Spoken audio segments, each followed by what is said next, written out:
দুজন ব্যক্তির ঘটনা পড়লাম। একজন ব্যক্তি প্রচণ্ড রকম আবেদ, প্রচুর ইবাদত করে।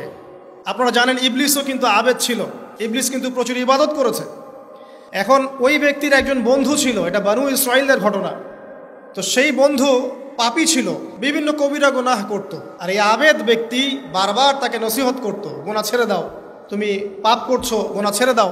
তখন সেই ব্যক্তি যে পাপ করছে সে বলতো যে আল্লাহ কি তোমাকে আমার রক্ষক বানিয়েছেন? আল্লাহ কি তোমাকে আমার উপর দারোগা বানিয়েছেন? আমাকে আল্লাহর হাতে ছেড়ে দাও, আমাকে নসিহত করতে শোনা।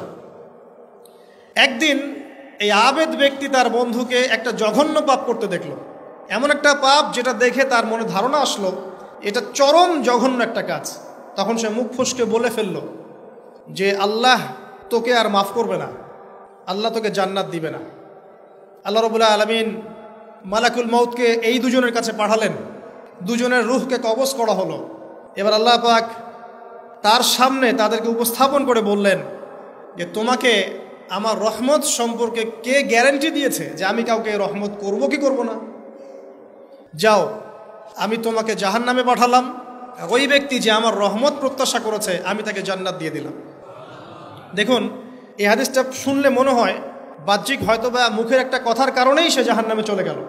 আসলে বিষয়টা এমন নয়। বিষয়টা আমি আপনাকে বোঝাচ্ছি। বিষয়টা হচ্ছে ইবলিসের মতো। ইবলিস কিন্তু শুধু মন থেকেই বলেনি যে খলাকতানি মিন নার ওয়া খলাকতাহু মিন তিন, আমি কেন তাকে সেজদা করব আদমকে? আদম তো মাটির তৈরি আর আমি তো আগুনের তৈরি। এটা ইবলিসের শুধু মৌখিক স্টেটমেন্ট ছিল না, কারণ কি ছিল? আবা ওয়াস্তাকবারা, সে উদ্ধত হয়েছিল, অহংকার প্রদর্শন করেছিল। ভিতর থেকে ইন্টারনালি সে অহংকারী ছিল, সে আন্ডার এস্টিমেট করে কথাটা বলেছে, শুধু মৌখিকভাবে বলে নাই। কিন্তু ঠিক এই ব্যক্তির ঘটনা এমনই, সে মন থেকে অহংকারী হয়ে উঠেছিল, যদিও বা সে আবেদ ছিল। এখানে আমরা যারা প্র্যাকটিসিং মুসলিম হওয়ার চেষ্টা করছি আমাদের জন্য এখানে নিদর্শন আছে। অচত নামাজ পড়েই ভেবে বসবেন না যে অনেক কিছু করে ফেলছে, এক চিল্লা দিয়ে মনে করে ফেলবেন না যে দিনের জন্য অনেক কিছু করে ফেলছে। একটা হজ করেছেন, ওমরা করেছেন, সিয়াম রেখেছেন, দিনের জন্য দান সদকা করেছেন, একটা মাদ্রাসা মসজিদ করেছেন, ভেবে বসবেন না আপনি সব অনেক কিছু করে ফেলেছেন এবং অন্যরা সব ককরোচ তেলা পোকা, ওরা জাহান্নামে যাবে, এমনটা মনে করবেন। জানি না আমরা যে কার আমলের কতটুকু আল্লাহর কাছে কবুল হচ্ছে। তো এখানে এই ব্যক্তির সমস্যা ছিল এই, সে নিজের আমলটাকে অনেক ভারী মনে করছিল এবং সে স্টেটমেন্ট দিয়ে ফেললো যে তোকে আল্লাহ পাক মাফ করবেন। এই একটা কথা মন থেকে বলার কারণে তার ইহকাল পরকাল দুটা বরবাদ হয়ে গেল, সে জাহান্নামে চলে গেল। ঠিক আরেক ব্যক্তির ঘটনা আছে এমন, এগুলো সবগুলো রেফারেন্স আছে।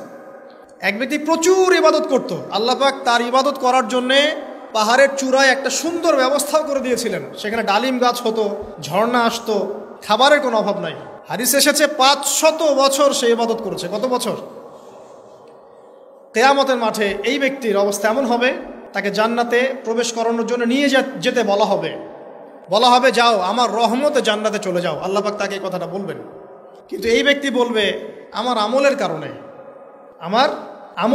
আল্লাহ পাক বলবেন আমার রহমতে জান্নাতে চলে যাও। ব্যক্তি বলবে আমার আমলের কারণে। আল্লাহ রাব্বুল আলামিন তখন তাকে দেওয়া সমস্ত নেয়ামতগুলোকে এক পাল্লায় করবেন আর তার সমস্ত আমলকে আরেক পাল্লায় করবেন। তারপর দেখা যাবে আল্লাহর সমস্ত নেয়ামত তার একটা চোখের সমান হয় নাই। কথা কি বুঝতে পারছেন? একটা চোখের যে নেয়ামত আল্লাহ পাকের, সমস্ত আমলও 500 বছরের ইবাদত এতটুকু হয়নি। তারপর তাকে বলা হবে ওকে জাহান্নামে নিয়ে যাও। এবার জাহান্নামে যাওয়ার সময় সে বলবে আল্লাহ তোমার রহমতে আমাকে মাফ করে দাও। তখন আল্লাহ পাক তাকে আবার ডেকে নিয়ে আসবে, বলবেন যে তোমাকে যে আমি ইবাদত করার জায়গা করে দিয়েছিলাম এটা কি তুমি নিজে করেছো না আমি করেছি?